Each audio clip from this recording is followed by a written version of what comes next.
pharmacie nationale d'approvisionnement indil nañu suñuy première dose ñoo ngi leen di xayma à 5118 doses loolu dina permettre ñu vacciner d'abord personnel de santé bi nga xam ne moom mooy recevoir malade yi ñooñu ci suñuy évaluation dans l'après-midi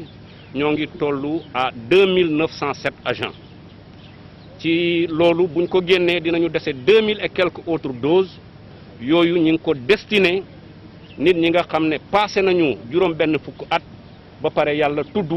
ñoo ngi yor benn feebar mooy comorbidité ak li mu war a ànd yëpp seringue yi te incha allah bu ñu paree suñu campagne de vaccination contre la fièvre jaune le 25 ñu enchaîner véritablement campagne de vaccination contre la Covid fii ci Tambacounda. benn bi ñoo ngi continuer di demander nit ñi bu ñu négliger solu masque bi sol ko nag correctement. di gën a ñaax